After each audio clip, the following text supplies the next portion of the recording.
안녕하세요. 역사 커뮤니케이터 금별쌤 최태성입니다.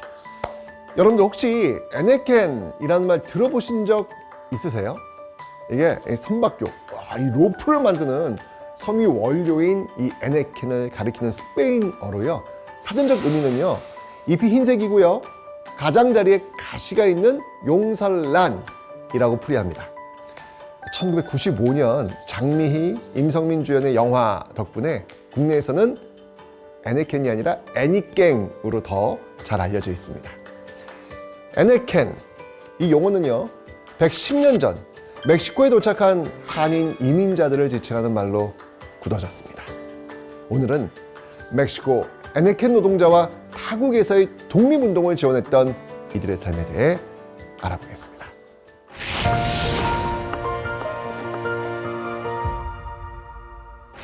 19세기 말 열강의 식민지 침탈은요, 해운 산업을 발전시켰고요, 이 선박용 로프를 만드는 섬유의 원료인 에네켄 수요도 급증합니다.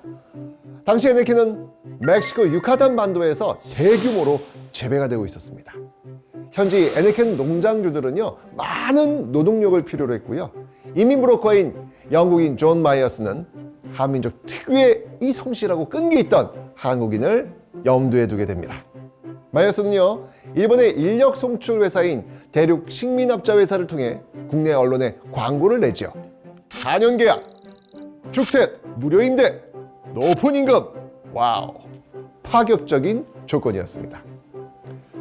그렇게 1905년 4월 1033명, 즉 성인 남자 702명, 성인 여자 135명, 아동 196명이 멕시코로 떠나게 됩니다.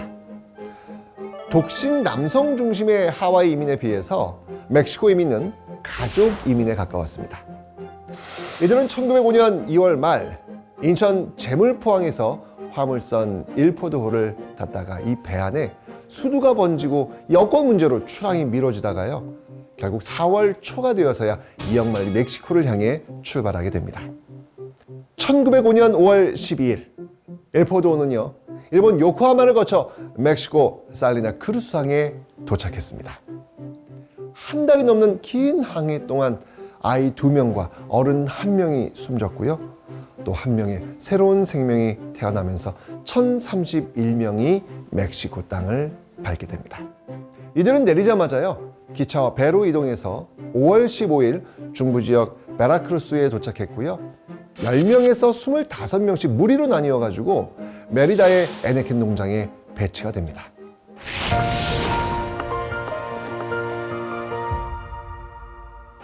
지상 낙원에서의 새로운 삶을 기대했건만 그 환상이 깨지는 것은 오래 걸리지 않았습니다.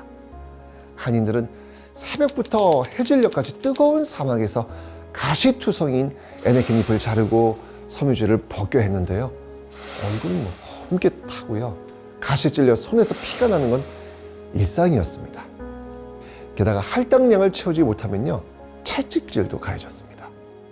고된 노동과 비인간적인 대우를 견디다 못해 탈출을 시도하거나 병을 얻어 죽은 사람들도 부지기수였고요, 참고 견디며 일했지만 임금을 주지 않는 것은 물론이고요, 임대주택과 식량도 직접 돈을 주고 구입해야만 했습니다. 황성신문 1905년 7월 29일 사설에 당시 이 한인들의 처참한 생활상이 그대로 실렸는데요, 멕시코 원주민인 마야족의 노예 등급은 5에서 6등급, 한인 노예는 7등급으로 가장 낮은 값이다. 조각난 떨어진 옷을 걸치고 다 떨어진 집신을 신었다. 농장에서 일을 제대로 하지 못하면 무릎을 꿇리고 구타해서 살가죽이 벗겨지고 피가 낭자한 농노들의 그 비참한 모습을 차마 눈뜨고 볼 수 없도다. 이 신문은 7등급 노예로 전락한 한인들의 참상을 보도하고요, 이틀 후 고종의 이민 정책을 비판하는 사설도 게재했습니다. 당시 고종은 눈물을 흘리며 송환 계획을 세웠지만 일본의 방해 때문에 수포로 돌아갔다고 합니다. 이 기사로 더는 멕시코에 노동자를 보내지 않았고요, 하와이 이민이 총 64회로 이어진 공식 이민이었던 반면 이 멕시코 이민은 단 한 차례로 막을 내렸습니다.